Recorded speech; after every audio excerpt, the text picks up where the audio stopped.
this is Debbie Lynn Toomey, Tufts Medical Center's Injury Prevention Coordinator, and you're watching Aging Strong. Aging Strong is a program, an outreach and injury prevention program that aims to empower older adults. And as you know, we have different topics every show, every program. And today's topic is on driving, specifically on older adults. And I have a very special guest today, and she is from Minnesota. And her name is, I want to make sure she's got quite the title, Joan Soames, PhD, RN/BC. She specializes in geriatrics. She also has CEN, CPEN, FAEN, and my goodness, glasses, NRP. So Joni, welcome. Yeah. Can you explain to everybody your title? I know you're a nurse, and a nurse is always a nurse no matter what, but please explain to everybody out there, because nurses are now being called upon to advance their profession. And so in that advancement comes many different types of titles. Can you explain to us what your title is, and then go into today's topic, which is aging and driving? Thanks for having me. It's just so fun. You get to talk about something that I'm so passionate about. So first of all, my title. So registered nurse. I worked in the emergency department for 40 years at the bedside, but I was also the department educator in 2 different hospitals. So one a small suburban, one a bigger one. The PhD, I think everybody knows, it's a doctor in, actually it's health sciences. The geriatric certification, you have to take a special test in order to be certified as a board certified geriatric nurse. And I've done that several times in a row. I shouldn't say years, but times in a row. CN stands for certified emergency nurse. CPEN stands for Certified Pediatric Emergency Nurse. So I actually do both ends of the spectrum. They say in the ER, you do birth to death and then maybe a little bit beyond. FAEN stands for Fellow of the Academy of Emergency Nursing. I was one of the original members of the very first class of the fellows at the Academy. And then NRP stands for Nationally Registered Paramedic. In addition to working in the emergency department, I actually still maintain my license as a paramedic. And I don't work on the streets anymore, but I did spend 9 years working as a medic in my hometown, which was really kind of fun. And even though I'm retired now, some of you may be able to tell looking at me that I'm not, a little one. I'm actually a baby boomer, but I have 4 part-time jobs. One of which is I still teach for one of our local trauma systems as educator for our paramedics and our EMTs. So people out in the field, I'm teaching them a little bit about what to do. The goal for today ultimately is to talk about what happens as we age and as we drive. And as you said, we're talking to our drivers as opposed to our educators, although I'm hoping that educators will take advantage of this program as well. And one of the things that I have been doing is speaking about this topic, not only to the drivers, but also to people that are doing education. And the reason I can actually do this is because one of my other part-time jobs was I got a grant from the state of Minnesota. I should probably explain that a little further. Actually, the Minnesota Emergency Nurses Association, because we're a 501c3, got a grant from the state of Minnesota Department of Public Safety to increase older driver safety on our roads. And I'm the person who's doing all the work related to this, which is a fun thing to get to do. What I hope to do by the time we get finished here today is talk a little bit about the trending that we were starting to see related to senior drivers and how we are seeing more and more crashes, more and more deaths, and more injuries. And as I talk about that, increase the awareness of it, but why that's happening and what we can do to make that happen less, as well as how to recognize it so that we as family members can take some sort of action to help our other family members who are getting older drive a little bit more safely, or if we recognize this as ourselves, take some actions to make ourselves be a safer driver. And when I say ourselves, it's because as a 71-year-old, I am a senior driver, and I see a lot of these things happening with myself. So that's kind of my goal today is A, to make you aware, and B, to tell you some things that you can do that may change so that you or a family member are a safer driver. So the first thing to think about is the number of drivers in the United States that are over the age of 65 have increased. And you may look at the number of the year there and say, oh, the date is old. It's hard to get data more recent than 2020, which also makes it sometimes difficult because 2020 was when things all closed down and a lot of us stayed home. So many of the numbers and the statistics related to older drivers suddenly looked like we were really doing a great job with my grant. That's what I keep telling my boss. Hey, the number of older drivers that died on the road during 2020, right after I started working, really decreased. So my job must have been really a successful job. Well, we know it's because older drivers stayed home. We are now seeing some information that shows that those of us over the age of 65 are back out on the road in mass. And 60 to 65, just so you have a perspective, that is considered an older driver. And yet, what I tell people is, guess what? We're all aging every day.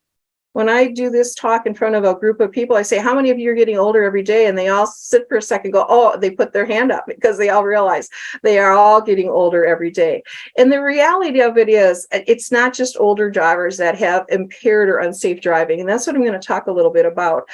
Any age driver can be impaired.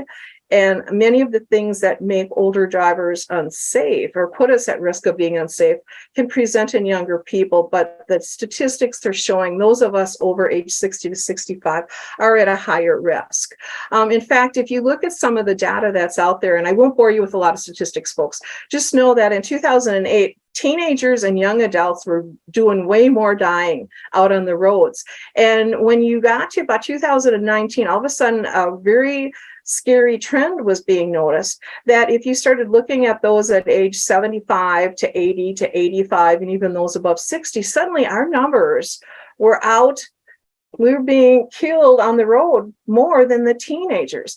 And you might say, well, yeah, but that's 2019 data. Well, I'll tell you what, I didn't find as great of a graph as these two that showed this information, but the pattern is continuing. As I mentioned, that there was a slight dip in 2020. We think it's COVID related. And if you look at statistics from the US government and the National Highway Traffic and Safety folks, they will say COVID probably affected the numbers. But what we're seeing is that those numbers are increasing again in the older population. And if you don't like graphs like that, how about this one here? This is probably, once again, it's crash death numbers. And to me, that red line, the number of people over the age of 70 that were dying in the crashes. In 2019, it was about 7,200 people. Well, I was able to grab a few more bits of data. And in 2021, the actual number of parents and grandparents that had died was 7,538. Now, when you look at that per percentage of number in 100,000, it doesn't look like a lot, but the reality of it is the statistics that just came out showed that it was an increase of another 8% in those over the age of 65 that are dying on the roads. And the younger folks were not dying. And if you want to put it into a day-to-day number, what we're seeing is that about every day, 20 older adults are killed on the road and 540 are injured in crashes. And if you're age 70 or above, me, I have a higher death rate risk than those that are 35 to 54. And that was higher than the teenagers. Now, I know we need to keep our teenagers safe, and we need to convince our 35 to 54-year-olds to drive a little bit better. But the reality of it is, I think we need to look at what are we doing with our older drivers. And that's the whole goal for today. Why do you think this is happening? What is it, because the older adults are causing the accidents, or they are victims of the accidents and maybe their bodies just frail? What do you think's going on here? I think, Deb, it's actually a case of both. One of the things we know, and this is what we'll talk a little bit about, is that as we age, things happen to our body that make us less safe as we drive. But then when we do get in a crash, and you'll notice I call it crashes because accidents imply they're not preventable, whereas crashes imply that something happened that we could have prevented it from happening. We do know that as we age, we become more frail. We also have disease processes that make us less easy to heal. And ultimately, in the long run, we end up with a little bit more trouble. So just knowing that to drive, let me slide up to the next one. To be able to drive, we need certain things, and aging makes this difficult. So if you ever stop to think about what aging or what driving requires, you do need physical ability to drive. You need strength and you need flexibility. You need to be able to see and hear. You need to have an intact nervous system. And then that nervous system even needs to be able to sort out that information, sort out distractions, and then be able to respond in the appropriate amount of time. And one of the things that we know is that as we age, all those things get less. So here's my crazy moving skeleton. That muscle strength and flexibility, many of us realize that we're not as strong as we get older. Often we lose the sense in our feet and our hands to the point that we know that some people don't even know if their foot is on the gas pedal or on the brake. Most of us realize we have poor vision and less hearing as we get older. And the thing that a lot of folks don't realize is that we process information a lot more slowly. So our reaction time is slower. And one of the things that a lot of folks don't even think about is how it hurts to move around. So as we age, we find that we simply don't drive as safely as we normally would if we were, say, a 25 to 30-year-old.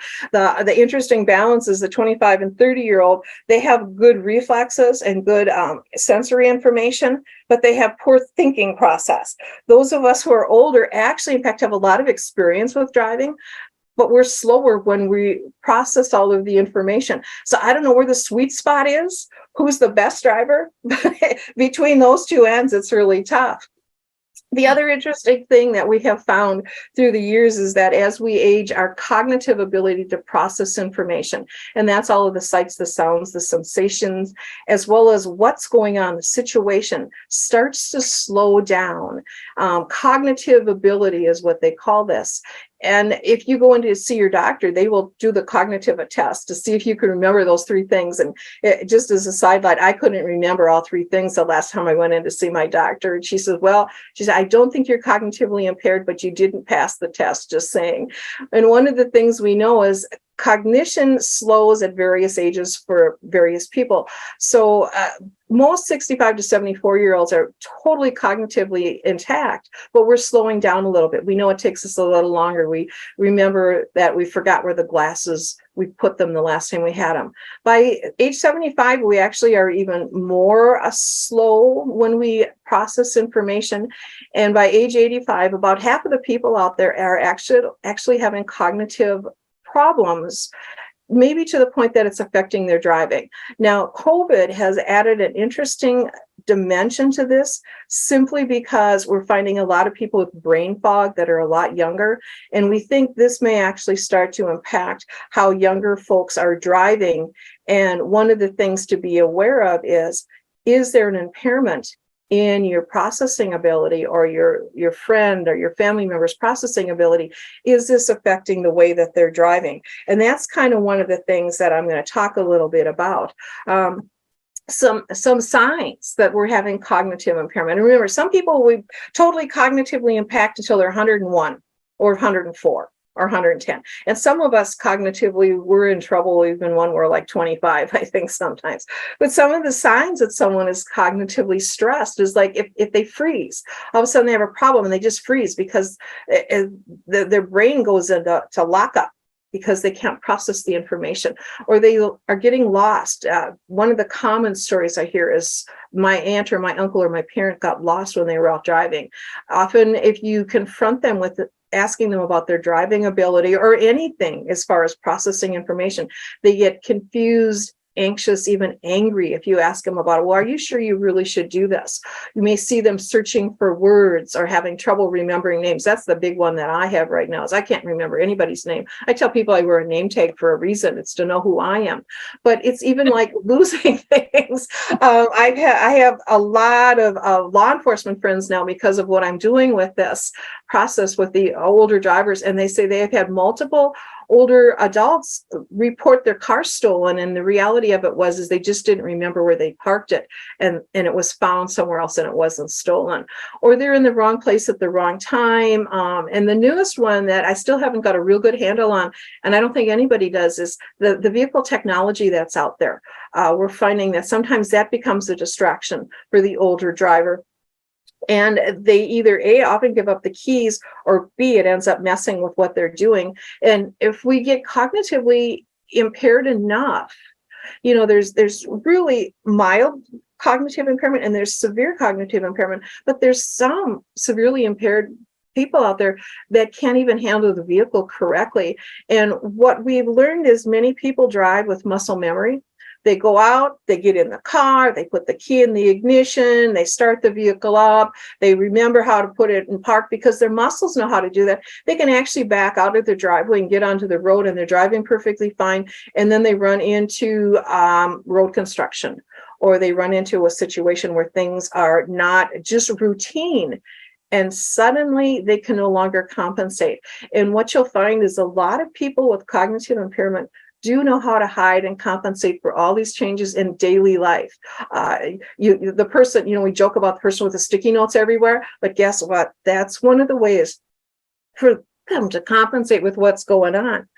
So I think you were going to ask me a question about here. Yeah. So, how's driving affected here? And, that would lead, tell us a little bit more. It's the cognitive impairment, and then you talked about COVID, the brain fog that happens with COVID. Can you tell us a little bit more about, how we can become safer drivers as we age? You bet. So let's first start with how are we affected a little bit.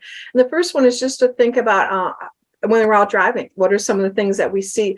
Often we're very overwhelmed by stimuli. I kind of referred to that a little bit earlier. High traffic situations, we're easily distracted. I mean, as an ER nurse, squirrel is kind of like our common joke. We're so easily distracted by things, but ultimately the information coming into us overwhelms us. And I have had law enforcement friends say that they found an older driver just pulled over to the side of the road, just frozen because it was too difficult to deal with. There are ways you can overcome that. For instance, you don't drive in high traffic situations. Like I don't drive into our downtown area because I just really hate downtown Minneapolis with all of the roads and everything that's going on. One of the things I've learned is I have to turn my radio off when I get into situations like that because it's one less bit of information. Or I may tell someone that's in the vehicle with me that I need to pay attention to my driving right now. And that's where some of the new technology with the bells dinging in our vehicles warning us, sometimes it makes me nervous. It's a safety thing, but sometimes it's a distraction because I'm trying to figure out what's going on. More importantly is the area in the red. As we get older, we find that we have trouble judging distances and speeds of other vehicles. And this is what is putting a lot of the older drivers and even those with brain fog into a high-risk situation because we make that left-hand turn in front of an oncoming vehicle because we didn't judge what was going on. Or we see another car coming and we think we can beat them through the stop sign. Or we've even had some of our drivers that have been hit by trains because they think they can beat the train across the railroad tracks. More importantly is as we develop more and more cognitive impairment, we don't recognize unsafe situations. So suddenly we're in the middle of something bad and number one, it's unsafe, and number two, we can't figure our way out of it. One of the things I would say the engineers are doing a great job, they're understanding we have trouble seeing and reading road signs, so they're making them bigger, so at least for some safety things that are going on. But you'll find many times these drivers will end up getting lost simply because they're not sure of what's going on or where they're going. And other changes you may see that are physical that go with is just simply that lack of strength and flexibility, so they can't put their foot on the brake or the gas. They don't even maybe know if their foot's on the brake or the gas. One of the flexibility things is being able to look and check your blind spot and look to see if there's other vehicles, so that head turning motion is difficult. And of course, then there's simply that slower response in responding to emergent braking situations. In fact, I've got some numbers for you related to that. And if we're not hearing really well, we may not even hear, or if we're not seeing well, we may not see the visual warnings about our driving, like red lights and sirens in our rearview mirror, things like that. And one of the things that a lot of states will do is check that visual thing, but they're not checking our cognitive ability. And that's where we as family, healthcare providers, friends may make the difference, because we're recognizing that someone's developing cognitive problems, and maybe we can talk with that person and see if we can make them a little bit safer. This was one of the studies that I found recently related to those of us who are a little bit older. They found that those of us that are 55 and older take 8 seconds longer to respond to a warning on our screen in our vehicles than those millennials. And it had to do with, it took more time to look at the screen. It actually took longer to read the message, process the information, and then say, okay, this is what I need to do in order to respond to it. So when you put this all together, one of the things that we know is that physical and cognitive impairment that can be associated with aging or just simply with COVID can lead to driving errors and someone driving that looks like they're driving under the influence of drugs or alcohol.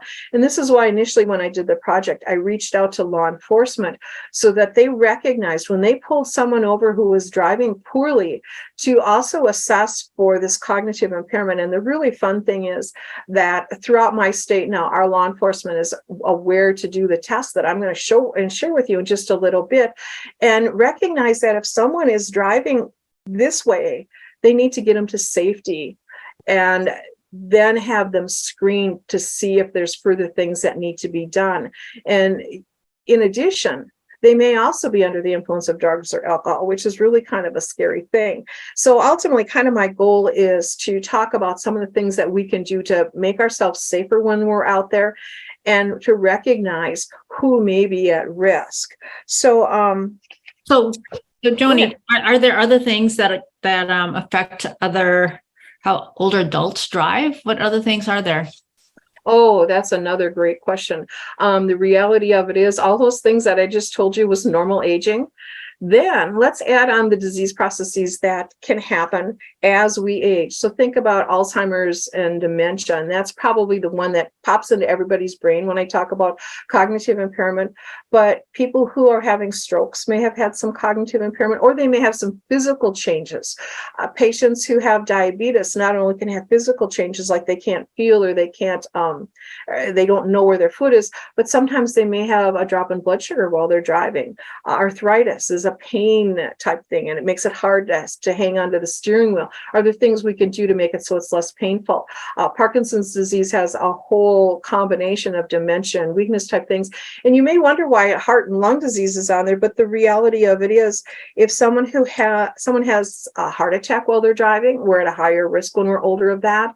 Or maybe we have a heart irregularity, so our heart beats weird and suddenly we lose consciousness. The key thing when we're out driving is the ability to maintain control of our vehicle, and that often becomes a little less for sure, I guess is the best word, as we get older. I think everybody recognizes the vision thing. I mean, even the driving vehicular services people, or DVS, they check your vision, but that's one of the things we need to think about. But how many of you, when you're out driving at night, realize you have a harder time seeing at night? So can you do something to change that? And then the reality of it is, yeah, like for instance, I don't go out to dinner with my friends in the winter because it would mean driving at night. We go out for lunch. In the summer, we can go out for dinner in the evening, because guess what? We can still see what's going on. So there's a variety of different things that could affect that. But ultimately, it's like, what can we do to adjust it? Very good. So you talked about physical and cognitive. You talked about the medical condition. What else? What other conditions are there that impacts driving safety?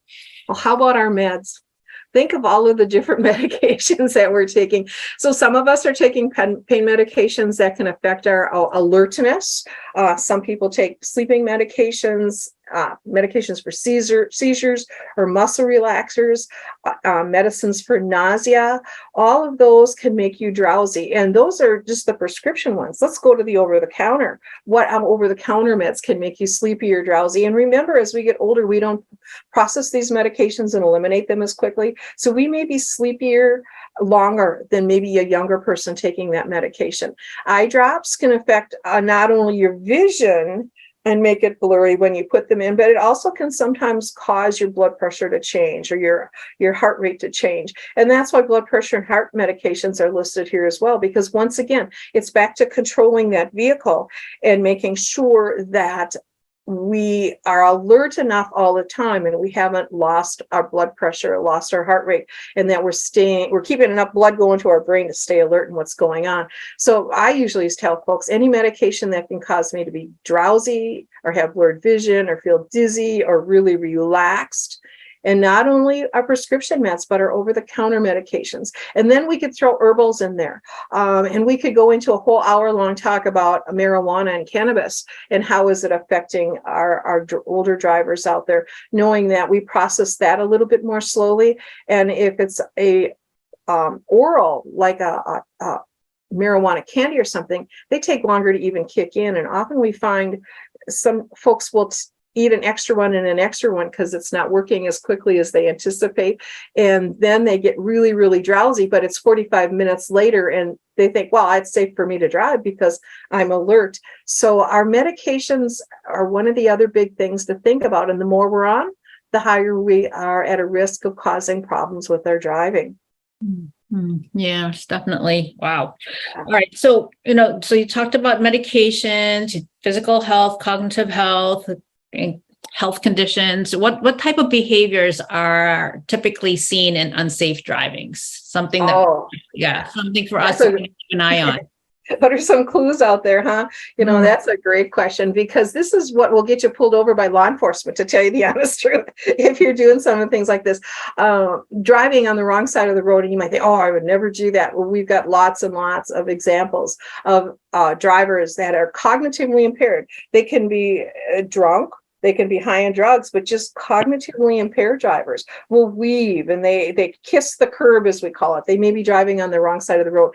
They may be nearly hitting pedestrians or cyclists or other cars, or they are hitting pedestrians, cyclists, or other cars. I remember a news thing that came on and they said a driver ran into and totally smashed a bus waiting area, and they showed a picture of it. And before they even talked about the driver, my little brain said, I'll bet you that person was over the age of 65. And sure enough, when they followed through, it was an 80-year-old that probably got his foot confused between the brake and the gas.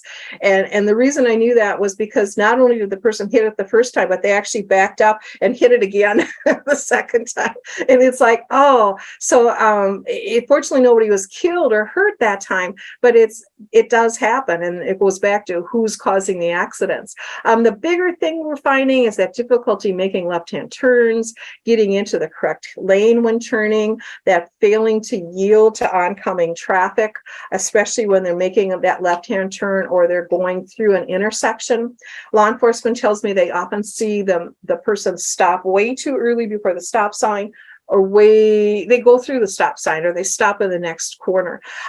If any of you have ever noticed somebody's car next to you that has scratches and dents on either the car or the garage door, if you're by their house, you kind of wonder, how's their judgment? How's their depth perception? Are they running into things? And then, of course, if you've ever followed the person that drives too fast or too slow, I am the lead foot. But I have a friend who's my same age, and I had to follow her home from where we were teaching one day. And she was driving 10 miles under the speed limit consistently. And I'm sure it was because she was going slower to be safer. The interesting part is that because she was driving so slow and I wanted to drive so fast, I eventually I shouldn't admit this, unsafely passed her to get ahead of her. And I thought, how many other crashes, and that's one of the things we're trying to figure out, is how many other crashes are caused by the older driver out there driving safe in their mind, but putting everyone else at risk. And one of the bits of information that I was able to find, and those of you with sharp eyes will see that this is a bit of Minnesota data, and it's from 2016, but it was, again, the best chart that I could find, and the numbers are still the same, and they're the same all across the United States, that drivers over the age of 65 are in twice as many crashes involving left-hand turns or intersections as younger drivers. And it totally fits with that trouble seeing, that trouble hearing, that judging distance things, and that slower response. So it's like you're going to make a left-hand turn and you go, oh, I see that there's a car coming. They're coming kind of slow. Okay, I'm going to make the decision. And by the time you say, okay, I'm going to do it, now you've got to still move your foot from the brake to the gas and push on the gas and get the car going.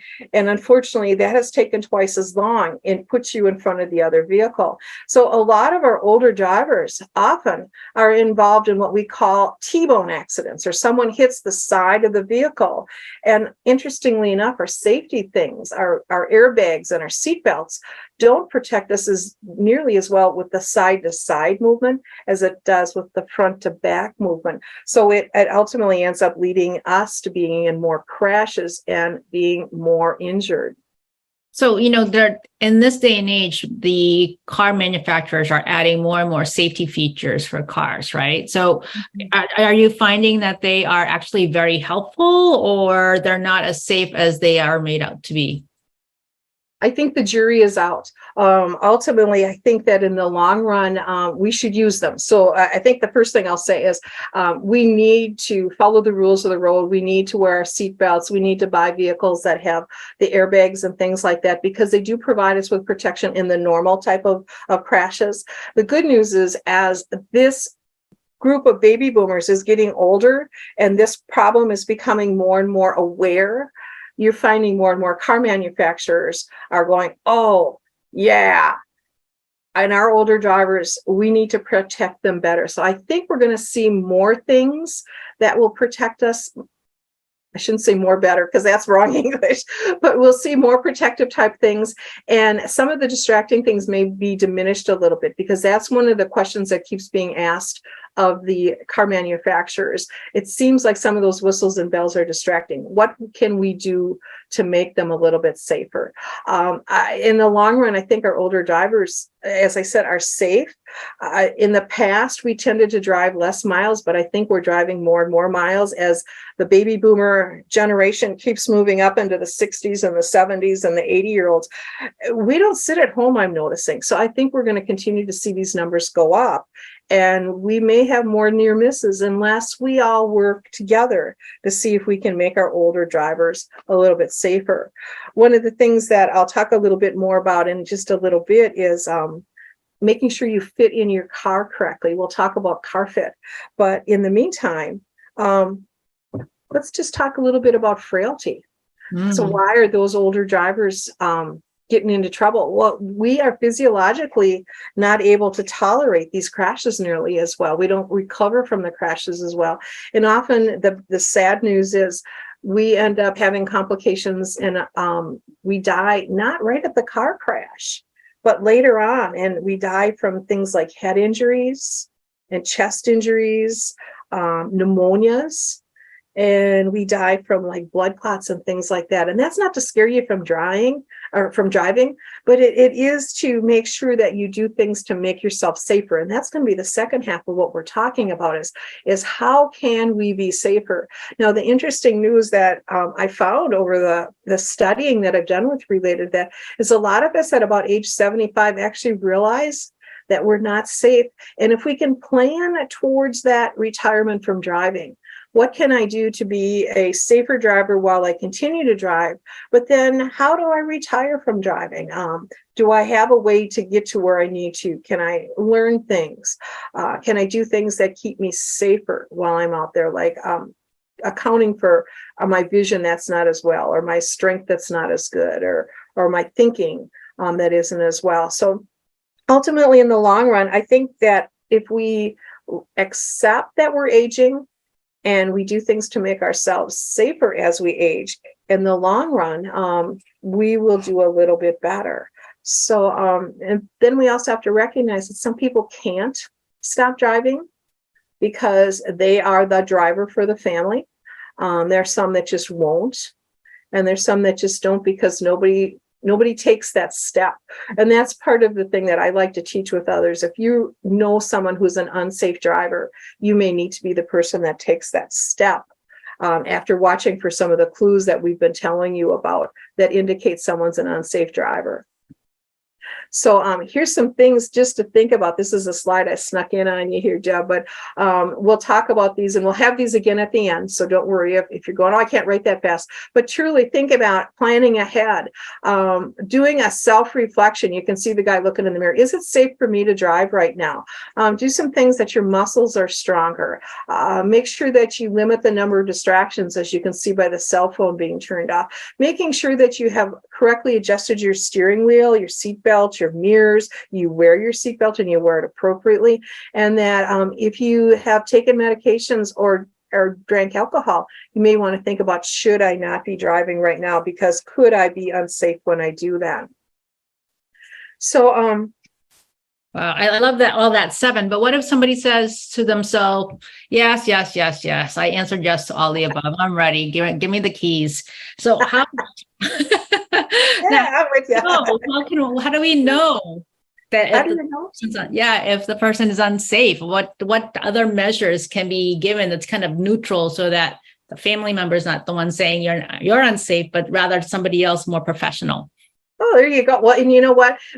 In the process of coming up with this whole project that I've been doing, I did find a really cool objective way to measure physical and cognitive ability. And I'll tell you, a lot of people are a little nervous about saying, well, I don't think you're safe. Well, if you can do the first step and say, I'm not sure you're safe, and then refer the person on. So we'll talk a little bit more about that. But let's first just talk a little bit about the orientation screen that I found. The short term for it is DOSI, stands for the Driver Orientation Screen for Cognitive Impairment.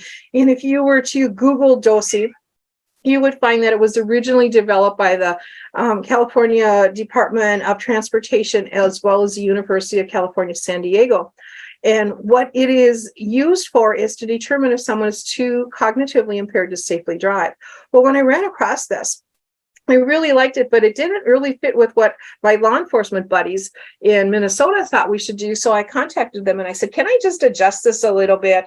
And they said, as long as you don't change the questions and you don't change the scoring tool, we're perfectly fine with it. So I'll show these questions to you a little bit bigger in just a minute, but this is something anybody and everybody can use. Originally, law enforcement was using it to kind of objectively identify who was cognitively impaired, or maybe I should say too cognitively impaired to drive, and they got them to safety. But what we realize is it's useful for pedestrians, bicyclists, motorcyclists, just plain motorists, and there's 9 questions that they ask.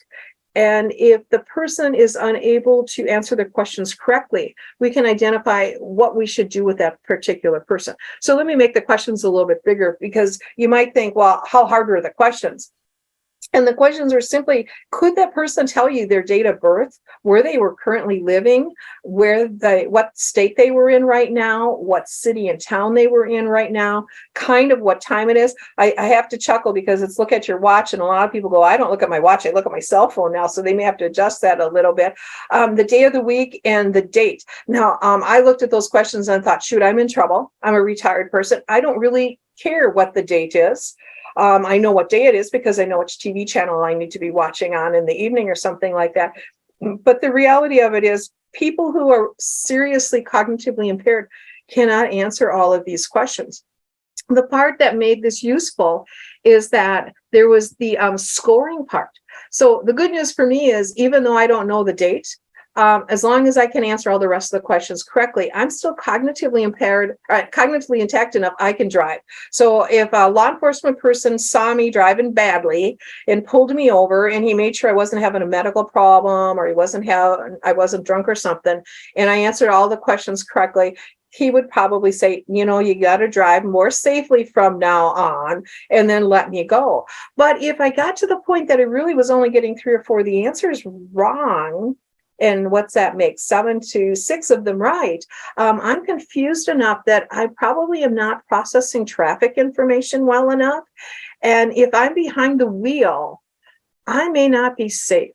Now, that may be just a situation, and I will get safe if I get less anxious. But at that point in time, what we were asking law enforcement to do is get that driver to safety. Call a family member, take them to the police station, then call a family member, even send them with EMS to the hospital. But ultimately, don't let them back behind the road, because what we're finding is these folks would be found crashed or stuck later. And what they found was is that they were getting 5 or more of those answers wrong. These people were highly confused and definitely not safe behind the wheel. They would probably have trouble even following the rules of the road, controlling the vehicle, and responding to traffic threats. And this person definitely needed to not only be gotten to safety, but should be screened further. And the nice thing about this screen, and as I said, our law enforcement was using it, but now I'm finding that all my general public likes this, because it's a real quick way to check and see if mom or dad should be behind the wheel. And if they're not doing real well, then we tell them you need to refer them on to the next step. So don't feel like you are the one holding the bag saying you can't drive. But the reality of it is you're just simply screening them for what's going on. Another easy, quick test that's a screen is just how easily can that person get up, walk about 10 feet, turn around and walk back from a chair, and not one of those big comfy ones that it's hard to get out of. It's a regular kitchen chair that is sturdy, because if the person's having trouble moving that well, that plus the cognitive thing, plus some other little testing things, tells you that this person may not be safe trying to manage their vehicle. So you'd want to refer them forward. The ultimate test I always say is would you ride with them? How do they do? Do you feel like maybe you should let somebody else be doing the driving rather than you doing the driving for them? Very interesting, especially when you talked about the time, get up and go, because a lot of people may say, well, I walk slowly and that's why I need to drive so I can get to my destination that much quicker. What's my ability to walk from one spot to the other have anything to do with my driving? So, for family members, what can you suggest for them to do more of? So in case, they are worried about, their older parent wanting to drive. That's a great question. In fact, I have a whole long list of things to think about. So if it's like, you just talk with them a little bit about it, recognizing they may get mad when you talk about it, but it's like that gentle approach type thing, and not say, oh, we're going to take away your keys. It's like, let's talk a little bit. How safe do you feel when you're driving? And interestingly enough, a lot of older drivers actually appreciate that, because they are nervous about safety. And if someone opens the conversation and volunteers to help get rides for them, they're often a little bit more open to it. What I'm finding the biggest challenge is they want the ride, they want it now, and they want it free. But and I don't blame them. I'm right there with them, type of a thing. But if we knew that we had transportation that was convenient and easy and it was cost effective, it wouldn't even have to be free, but free is really great.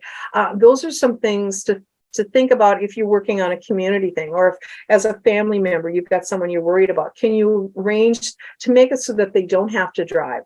Can you provide resources for them? I'm lucky enough in the community that I live in that our Social Security, Medicaid type resources will actually help to pay for Uber.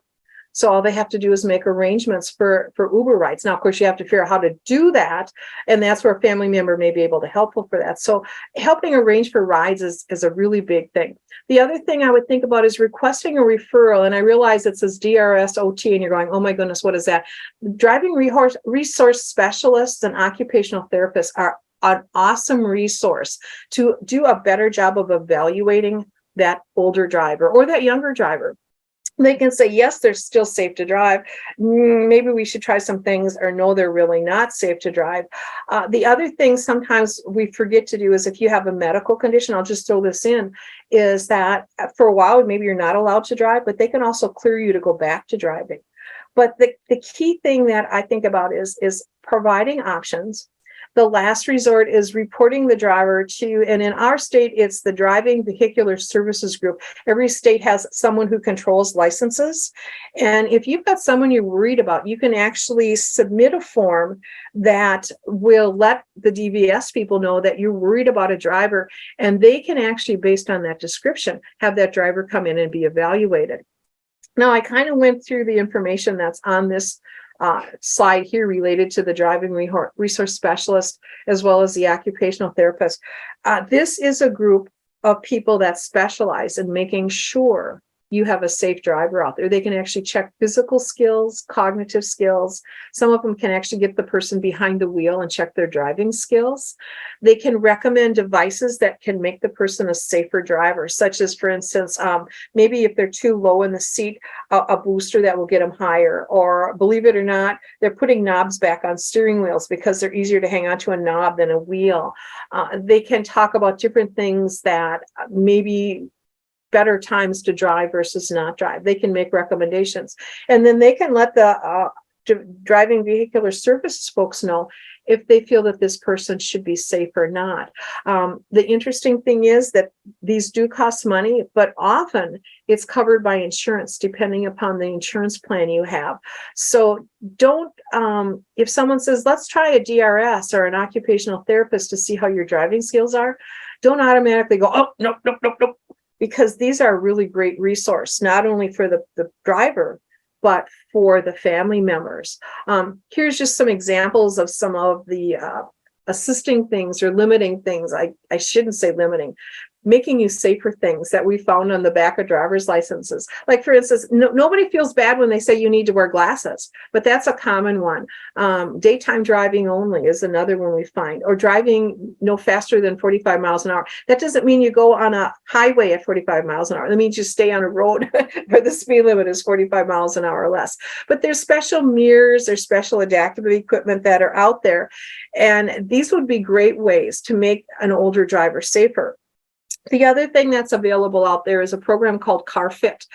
And it's not been real big recently during COVID because it involves person-to-person contact, but we're starting to see more and more CarFit events showing up. And if you go to the CarFit, car-fit.org, you can look up events in your area.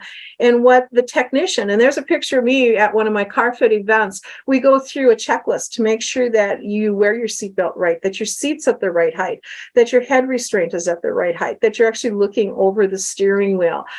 We help you adjust your mirrors to decrease the blind spot. We make sure that you're close enough to the gas pedals and the brakes to reach. We've actually seen people using sticks to do that, but yet far enough away from the steering wheel to make you safe. So there's a lot of adjusting that we do with this, but it's a really great program that I would highly recommend. If you get the opportunity to go to this, do this. And if you can take the wife and the husband, or if, say, there's two people that drive the same vehicle together, have one do it and then have the other one do it and find out where they fit better. One of the biggest things we found doing CarFit is that many times the car fits the spouse, but it doesn't fit the other spouse. And typically it's the woman at the disadvantage because we're shorter and we're trying to drive through the steering wheel. So we need to be able to adjust appropriately our seats and our mirrors for each one of us. And that would be the biggest thing to make us a little bit safer. One of the things I'd also just kind of mention in the process, I talked about reporting the person. So if you are concerned about someone's driving, if you think the doctor's going to do it, it's not mandated in most states. So many of your docs will not, or your providers, your physicians and your providers will not report it. However, they are provided immunity if they do report to the driver vehicular services and say you need to evaluate this person's driving license. Often the driving license people will take the doctor's recommendation.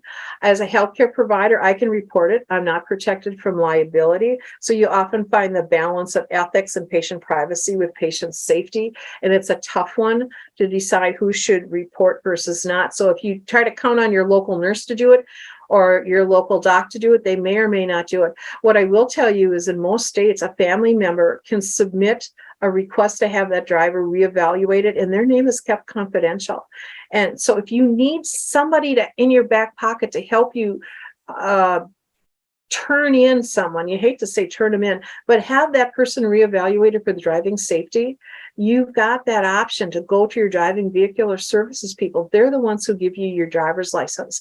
And if you're concerned, go in, and if you're bright and sharp, They're going to give you your license back. They tell me that not everybody loses their license when they get this letter, but if we don't turn them in, we may not keep that person from being in a crash, and ultimately they may end up being killed themselves or killing someone else.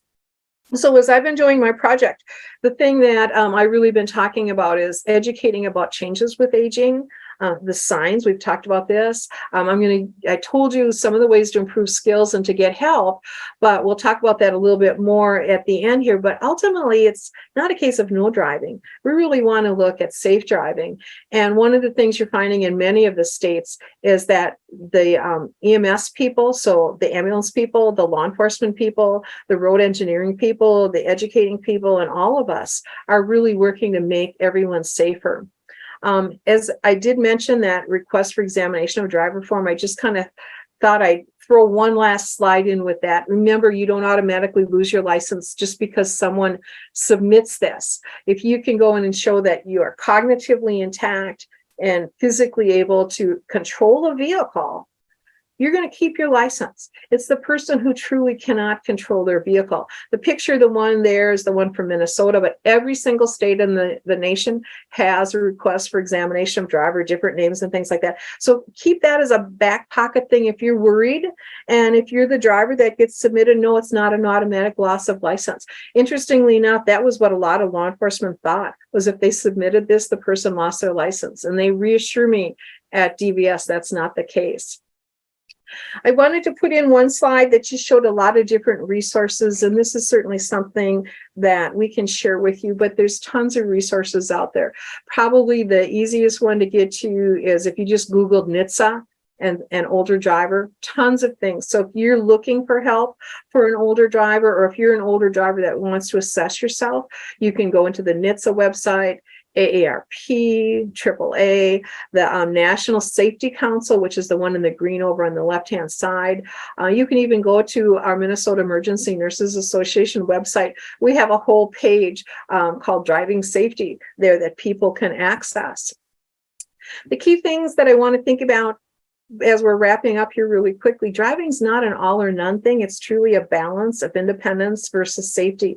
And we all have the onus of making sure everyone's safe, but we all want to be as independent as possible. So hopefully what's happening here is I'm giving you some information how to be a safer driver, how to recognize if you're becoming unsafe, and we'll hit one more time at the last slide, what you can do to be more safe and keep that independence.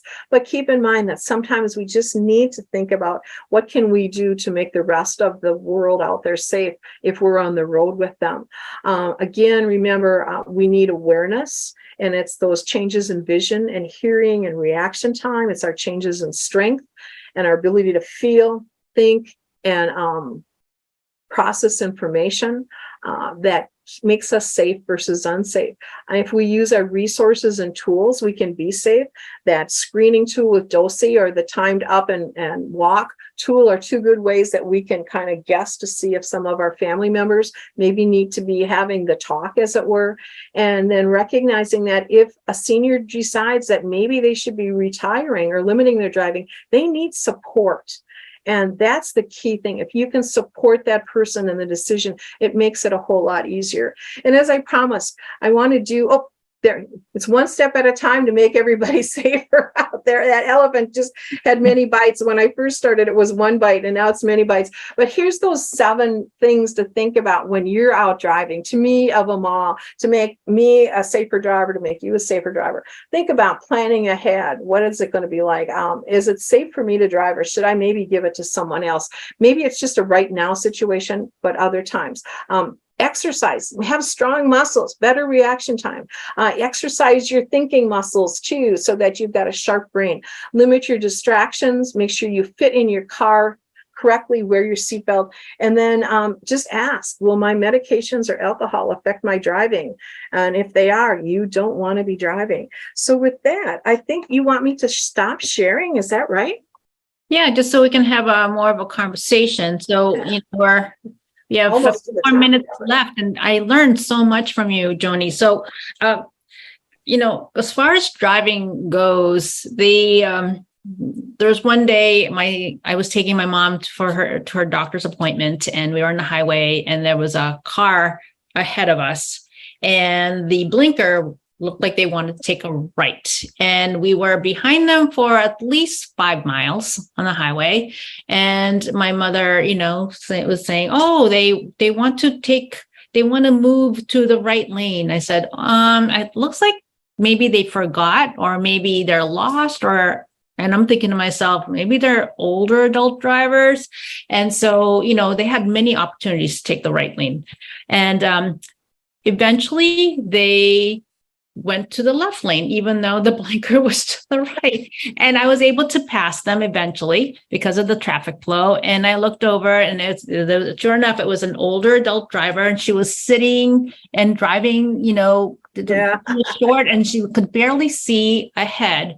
And I was just more than happy to kind of take the right, the off ramp, because it was our time to, get off the highway. But geez,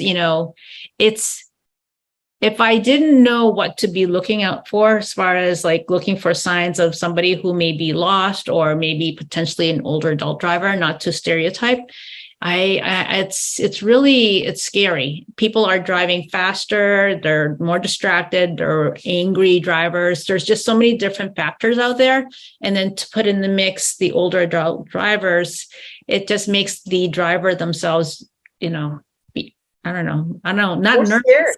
It's scary. It's scary. Yeah. Well, and it's scary for those who are on the road with them, but it's also scary for that older driver, unless they've gotten themselves so into the zone that they just ignore everything else. That's one of the guys who does our statistics in the state has been looking at the numbers, and we're kind of wondering we call it the wake effect. If you drive a boat, there's the wake behind it. What's going on behind that older driver? What other things are they creating? And is the other people out there making the older driver more nervous, or is the older driver making the other people more angry? And I don't know the balance yet, but I think just simply the awareness, the elephant disappeared one bite at a time. What I'm finding is that this awareness of older drivers is kind of a new phenomena. I've been working on the grant for 4 years. And every time I talk about, let's go out and do some cognitive awareness to like law enforcement and general public, they go, this is a whole new deal for us. So just being aware, I think this will be worked on more by more places, and more states are looking at what to do with older drivers and make them and everyone else safer. But there's more to come, I think. I really do. Yeah, I hope so, because the population, as you know, is getting older. And, it's really a tough conversation, because for some people, that's their freedom. And, it's their quality of life. And to have that conversation, will that make them become more depressed? And will that make them have, failure to thrive, and all these different things, loneliness, all these different factors that we also talk about, and that can contribute to frailty and poor health and falls and all that. So it's really a tough topic. It's a balancing. Yeah, it truly is, because I know that if I couldn't drive, I'd be in really tough shape, and because I do so much and it all involves driving. And yet if I got into a crash and killed somebody, it's truly, how do we keep I shouldn't even just pigeonhole older drivers. How do we keep those who are not safe drivers independent enough and out there? And I think that's where, in the long run, we're all going to have to work on that again. And that elephant's going to be lots more bites out of it before we're all finished. But if at least we can be aware, and as seniors, we take some ownership. I think that's the key there.